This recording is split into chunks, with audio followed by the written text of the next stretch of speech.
Bismillahirrahmanirrahim. Assalamu alaikum. Hello viewers. Welcome to my channel. Subject Physics Unit number 11 Class 10 Sound इस unit name है। इससे पिछली videos में हमने साउंड के बारे में अंडरस्टैंड किया था कि how sound is produce, sound किस तरह पैदा होती है। जब हम किसी भी मीडियम को वाइब्रेट करते हैं तो उससे साउंड प्रोड्यूस होती है। और साउंड एक वेव्स है। कौन सी वेव्स है? लॉन्गिट्यूडनल वेव्स है। फिर हमने प्रोडक्शन ऑफ साउंड के बारे में पढ़ा था कि the buzzing sound of bees और mosquitoes are produce due to the rapid vibration of their wings, इस तरह हमने कहा। फिर हमने कहा detection of sound, transmission of sound के लिए क्या होना चाहिए कि मीडियम का होना ज़रूरी है। जिस तरह साउंड जो पास हो सकती है सॉलिड, लिक्विड और गैस में से पास हो सकती है, एयर में भी पास होती है। वैक्यूम में साउंड जो होती है वो एग्जिस्ट नहीं करती। इस तरह फिर हमने जो डिटेक्शन ऑफ साउंड के बारे में पढ़ा था कि हमारे पास जो बायोलॉजिकल ऑर्गन है जिससे हम साउंड को डिटेक्ट करते हैं वो क्या है? ईयर है। इस तरह माइक्रोफोन भी है। इस तरह ये तमाम चीज़ें हमने इससे पिछली वीडियोस में हमने अंडरस्टैंड की थी। आज हम साउंड की करेक्टरिस्टिक के बारे में पढ़ेंगे। करेक्टरिस्टिक ऑफ साउंड क्या होता है कि जब हम दो साउंड्स के दरमियान में फ़र्क वाज़ेह करें उसको हम क्या कहते हैं? Characteristic of sound. तो हमारे पास तीन किस्म की करेक्टरिस्टिक हैं। एक है पिच, लाउडनेस, दूसरी और तीसरी है क्वालिटी और टिम्बर। अब एक एक को हमने इधर डिस्कस करना है। Few characteristic on which one sound can be distinguish from another are pitch, loudness और क्वालिटी और timbre. Pitch, pitch distinguish shrill sound from grave sound. Pitch में हम क्या करते हैं? श्रिल साउंड और ग्रेव साउंड में से श्रिल साउंड और ग्रेव साउंड के दरमियान में हमने फ़र्क को वाज़ेह करना है। तो वो क्या होगा? श्रिल जो होती है बारीक आवाज़ होती है, ग्रेव जो होती है वो भारी आवाज़ होती है। इन दोनों के दरमियान में जब हम फ़र्क करते हैं तो ये क्या होता है? पिच ऑफ साउंड होता है। The pitch of note depend on the frequency. Pitch of note जो है वो किस चीज़ पर डिपेंड करती है? Depend on the frequency of sound waves reaching the year. जो साउंड वेव्स है जो साउंड वेव की जो फ्रीक्वेंसी है हमारे कानों तक जो पहुंचती है उसकी फ्रीक्वेंसी पर ये डिपेंड करता है।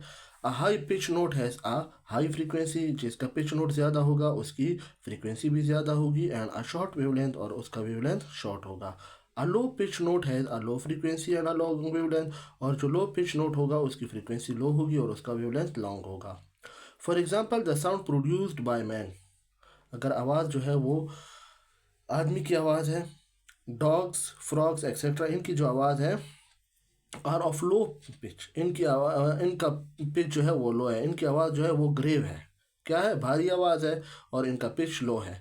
जिसका देखिए हमने ऊपर हमने पढ़ा कि जिसका पिच लो होगा उसका वेवलेंथ लॉन्ग होगा। Whereas the sound produced by women, अगर ऐसी आवाज़ जो वोमेन प्रोड्यूस करती है, बर्ड्स, और बर्ड्स की आवाज़ हो गई, वोमेंस की आवाज़ हो गई, कैट्स की आवाज़ हो गई, इनकी पिच हाई है। जिसका पिच हाई होता है उसकी फ्रीक्वेंसी भी हाई होती है और उसका वेवलेंथ शॉर्ट होता है। सही है। Pitch is like a colour in light. सही है। जिस तरह कलर ऑफ लाइट है, both depends on frequency. Colour of light की तरह है कि दोनों क्या है? पिच जो है कलर ऑफ लाइट की तरह है। जिस तरह दोनों किस चीज़ पर डिपेंड करते हैं? फ्रीक्वेंसी पे डिपेंड करते हैं। इसके बाद है लाउडनेस। लाउडनेस को हम कहते हैं भारी आवाज़।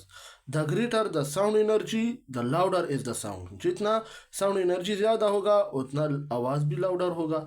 The loudness depend upon the following factors. अब लाउडनेस कौन कौन से तीन फैक्टर्स है नीचे दिए गए हैं, इन पे ये डिपेंड करता है। The area of vibrating body, larger the area of vibration larger will be the amplitude of sound produce. जितना एरिया ज़्यादा होगा वाइब्रेशन का, ज़्यादा एम्पलीट्यूड भी हमारे पास उसका क्या होगा? ज़्यादा होगा। Distance from the source of sound, अगर सोर्स ऑफ साउंड से हमारा डिस्टेंस जितना कम होगा तो आवाज़ लाउडर होगी, और हमारा डिस्टेंस जो होगा उससे ज़्यादा होगा तो आवाज़ हमें फेंटेस्ट आवाज़ हमें देखा वो सुनाई देगी, जिसको हम कहते हैं बारीक आवाज़। तो देखिए, the farther away the smaller the amplitude, जितना दूर जाएगा उतना उसका एम्पलीट्यूड कम होता जाएगा।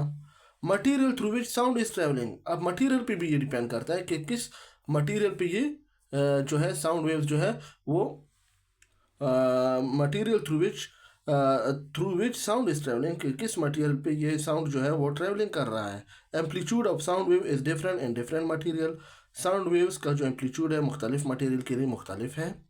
Such as water and air, water के लिए अलहदा है और एयर के लिए अलहदा है। For example, a drum produces loud sound if its membrane is struck strongly. अगर हम एक ड्रम है, ढोल है, उसकी आवाज़ कब लाउडर होगी? जब उसको हम स्ट्रक करेंगे, उसके मेम्ब्रेन को स्ट्रांगली स्ट्रक करेंगे तो उसकी आवाज़ दूर तक जाएगी।